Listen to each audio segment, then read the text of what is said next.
Hello, everybody. Welcome to the game. My name is Bueller. I'm your host. Steve Ratcliffe. I play Match. I'm Scarlet Drake, and I play Pixie and Rouge. I'm Anton Moss, and I will be playing Loxley.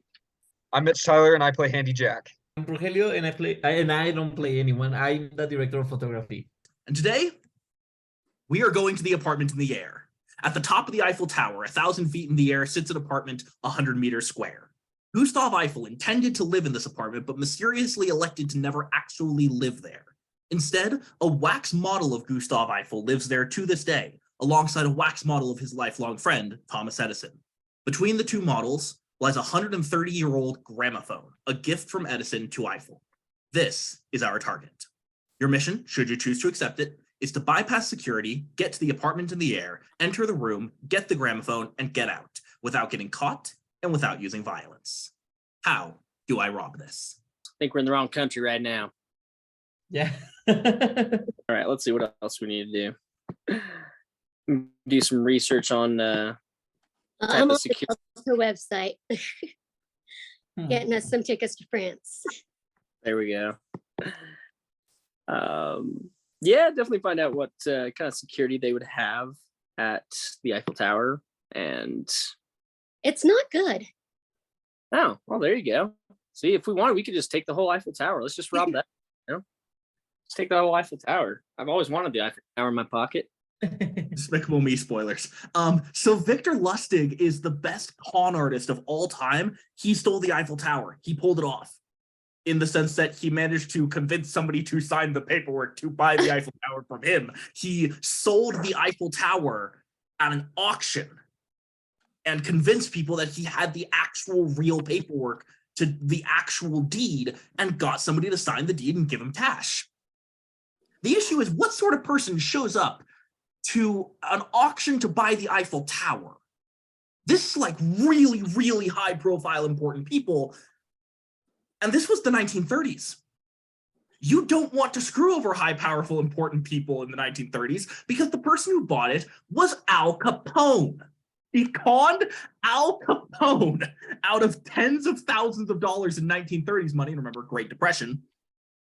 And so Al Capone sends his goons to go get Victor Lustig and bring him to him personally because he wants to deal with this man himself. He's that angry.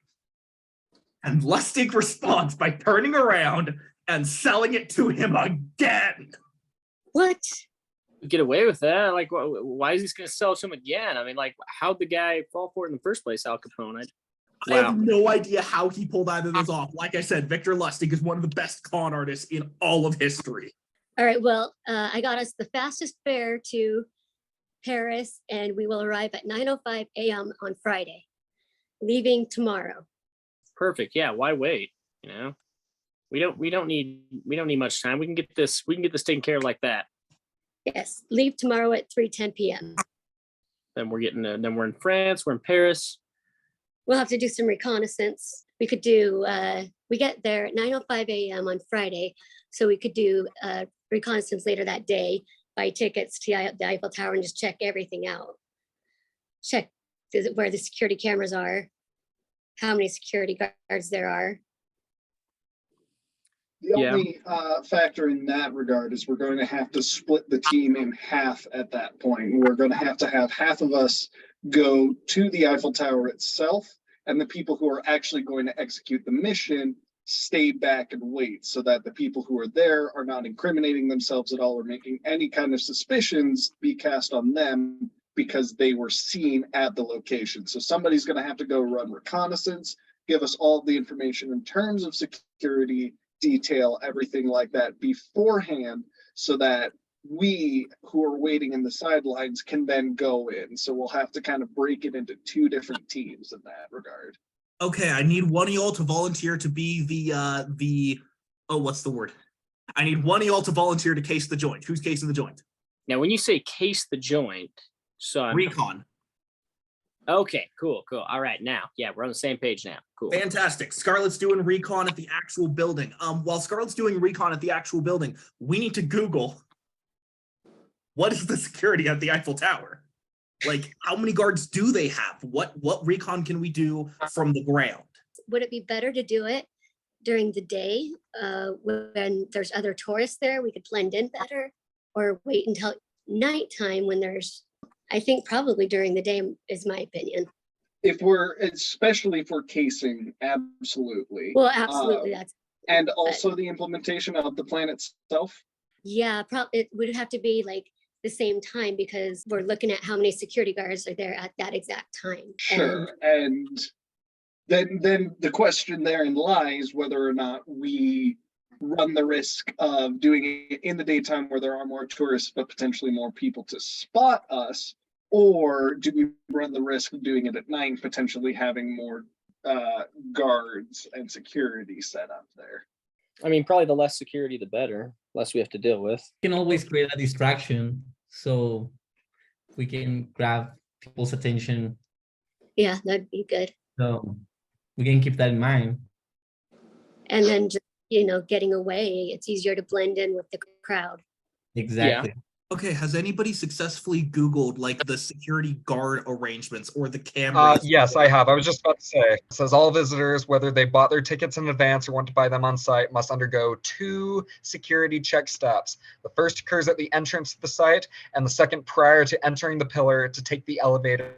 And what floor did you say this was on? So 2 security check steps. The first occurs at the entrance, and the second occurs at the elevator.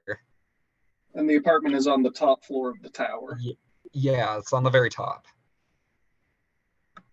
For clarity, this floor is called the top. Are visitors allowed on the top? Because when I was there, I thought I went to the top. Okay, so apparently Scarlett has done some IRL reconnaissance here, but I know the answer to Scarlett's question of whether the top is accessible to the public or not.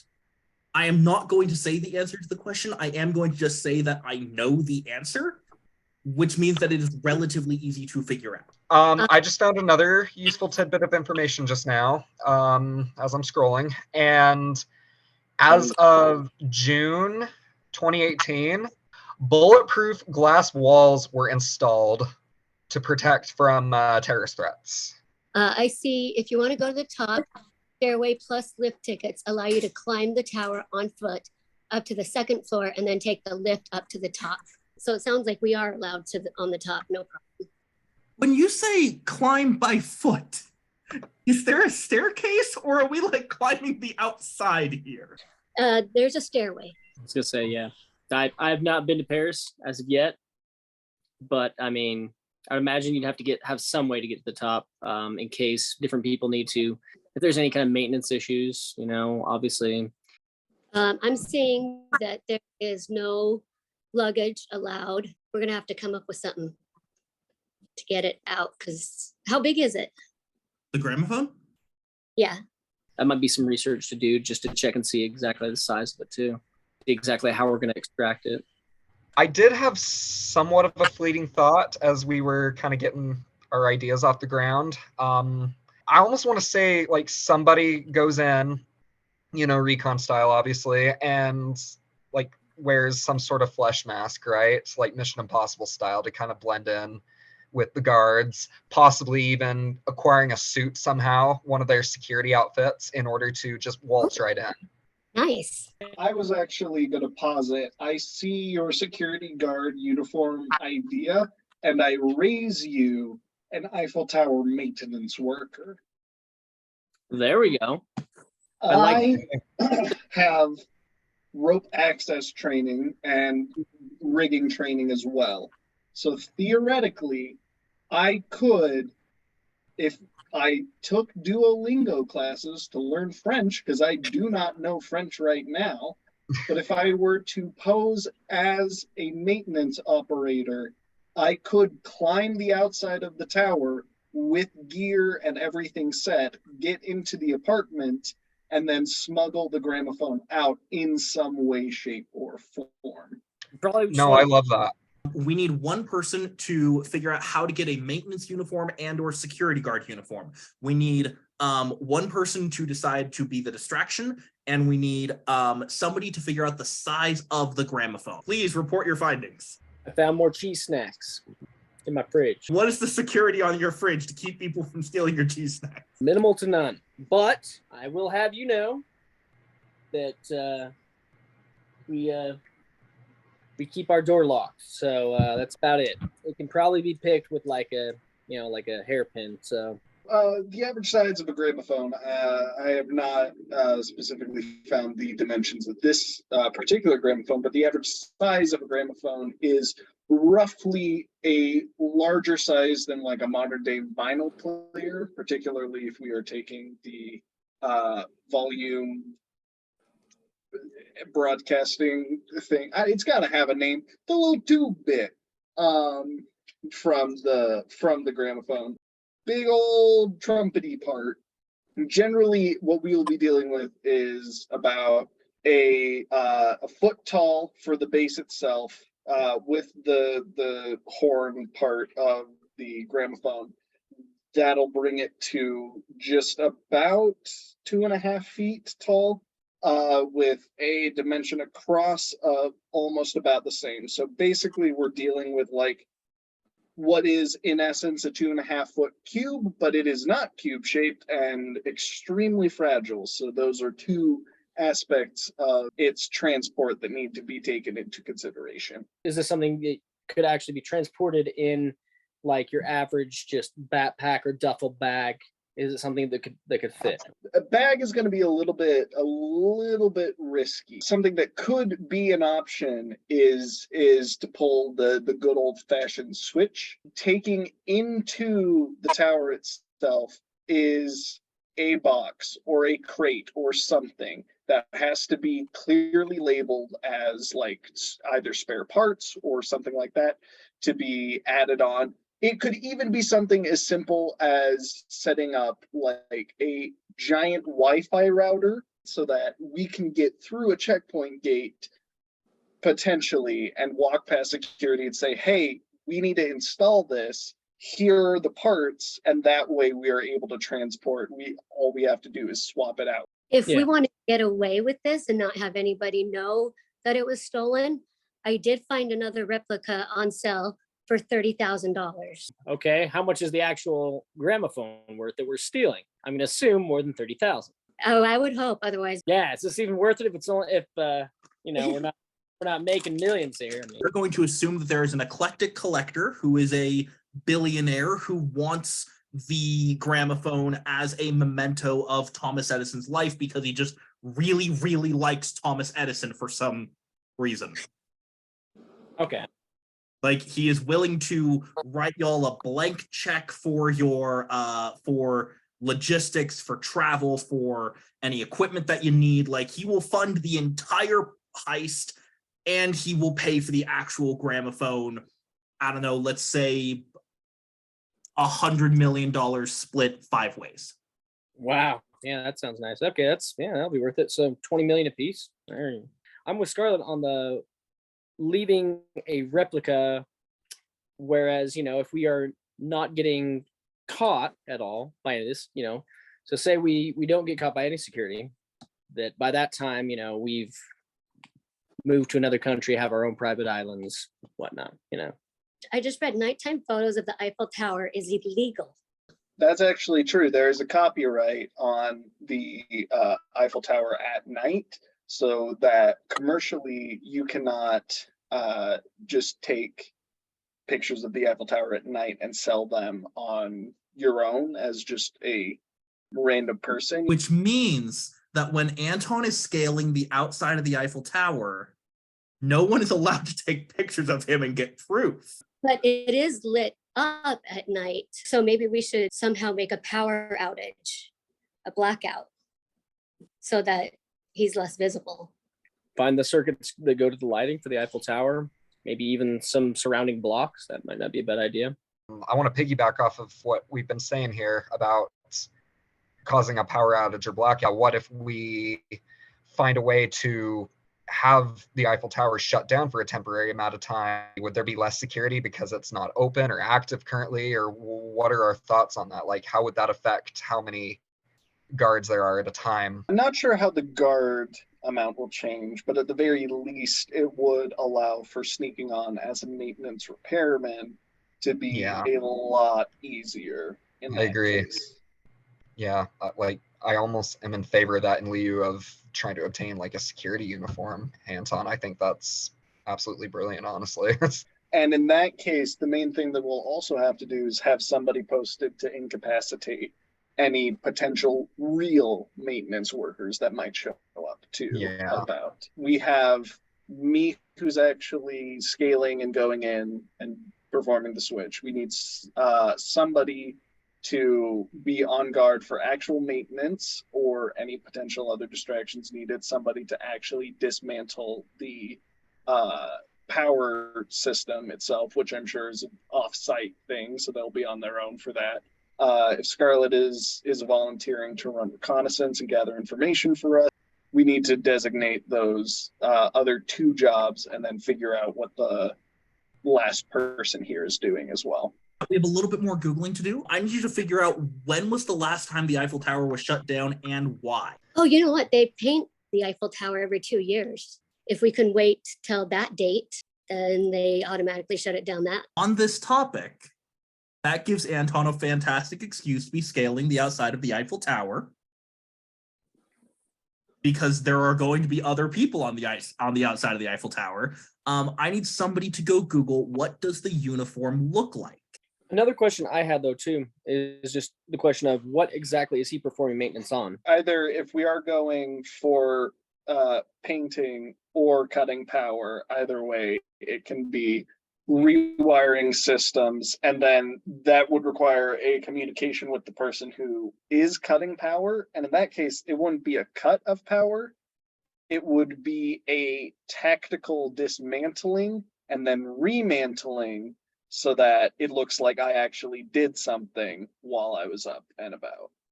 Oh, I'm sorry. It's repainted every 7 years. Scarlett, I'm guessing that you see there when the last time it was repainted then? Or when the next time it's going to be? I'm typing it in now. In the meantime, like seriously, guys, if we don't even know what this uniform looks like, how are we supposed to get the uniform? Somebody please find out what this uniform looks like. No, I've been Googling that, Bueller. I actually have images pulled up of what it looks like. So once a month every year, apparently they'll shut down the very top for just to kind of honor the Eiffel Tower as, you know, the monument that it is. So they'll close it down for that, but also it's for maintenance. How do we get this uniform? Well, there's a couple of ideas. Maybe we can have someone do the whole thing from scratch, sewing and everything. So, or we can just see if they use an external contractor and just try to apply for that company so we can get a uniform as well. Oh, see who their supplier is for all their uniforms? Yeah. Yeah. That's not a bad idea. See if we can find out that information. It's about 50 painters. Painters, they use 55 kilometers of safety line. Sorry, did you say kilometers? Yes. Oh my gosh. So for context, the Eiffel Tower itself is 300 meters tall. 980 feet tall. That's all I know. So this thing is 3% of a kilometer tall. And they use 55 kilometers of safety rope. Can you say overkill? Oh, it looks like they actually decided to paint it early. So they started painting and finished painting in 2022 gold for the Olympics. So I guess the dressing like a painter idea is out. So back to maintenance guy. So we still need to figure out how to get our uniform. We still need to figure out how to shut down the Eiffel Tower, or at least shut down the power. How is Anton carrying a 30-inch cube and that, like, even the copy is $30,000? Can it be disguised in any like security aspect? Like, you know, it's your security, you know, a hard case of luggage of equipment needed for whatever maintenance you're doing it on. Yes, it could very easily, especially if this is big maintenance. Then there is the potential that I'm going up in a lifting platform or something like that. However, I think in order to ensure success and make sure that everything's okay, we'd probably need 2 different people in, which gives us our 5th person, so that there's somebody on the ground who has eyes on the ground as another maintenance worker, so then I can just send the package down on a line rather Okay. than trying to haul it myself. I just want to point out, we are talking about shooting a 130-year-old gramophone on a frickin' zip line. Mitch, you had some cool stuff that you were figuring out. Please go Yes, ahead. I did. Maybe we don't necessarily have to know who the manufacturer is or who the supplier is for said uniforms. What if it's all a matter of knowing like where they go to get cleaned, right? And we just go in and slip one out when no one else is looking, or we sneak in back, right? I like that idea. Well, I'm pretty sure I'm getting flagged because I literally Googled, how do you shut down the Eiffel Tower? It just told me when the lights go out that they're saving power at night. But I did also find that wind and heavy storms limit public access to the top floor. Watch the weather. I don't know. I was going to ask Steve to figure out how we can cause a wind or heavy storm in France. I know someone. There's a member of the X-Men. Her name's Storm. That's it. She's at a school. We'll find her. She'll take care of our problem. We just I got connections. I can take care of that problem. Steve, are you really playing the I know a guy card? I know a girl, and her name is Storm. So to speak, yes, but not actually a guy. Eiffel Tower shuts down after man climbs up the side. So man climbing up the side could be the distraction, and then it gets shut down. So let me get this straight. We are going to have a guy scale the Eiffel Tower as a distraction in order to get the Eiffel Tower shut down. So we're going to have a guy scale the Eiffel Tower. Yes. I will not be. Like, I'm not trying to put anybody down here. I'm just like, I love the redundancy of it. One that was the distraction, and one on, say, like the opposite end. Their attention's gonna be focused on the guy that's already causing the distraction. They're not gonna be suspecting someone from the other side. If it's at nighttime, we have cover of darkness. If we're able to cause blackout. Do we have any information on how to actually turn off the lights, or at least when the lights would be turned off? As of 2022, Paris is going on an energy sobriety plan and turning off the lights at night that would normally highlight the Eiffel Tower. You're kidding. It will now go dark after the last visitor leaves at 11:45 p.m. So there's two security checkpoints during the day. What happens after they shut the lights off? And you said for tourists they have those two security checkpoints. What would be the case though if we were to do this at night? The Eiffel Tower has solar panels. It would be too good to be true that they would have traditional lighting, because this is 2023 after all. Everything is solar. In that case, is there a way that we can dismantle or deactivate one of the panels and have that be the impetus for sending maintenance up to look at it? The tower has solar panels, wind turbines, glass floors, and rainwater collection equipment specifically for the environmental benefits of solar energy and other sorts of electrical power, of renewable energy. The solar energy is going to heat half of the hot water. The LED lights, high-performance heat pumps, rainwater collection, and solar power systems are saving energy, but it's the wind turbines that are installed 400 feet above the ground that are truly providing sources of renewable energy to the commercial areas of the tower's first floor. Now, that is just the tower's first floor. I'm just pointing out, like, there's two different ways for them to generate energy. I don't know if either of those are backup generators. I don't know if either of those... Does this even have a backup generator? Are those just heating the water? Are those just the primary generators? I do not know.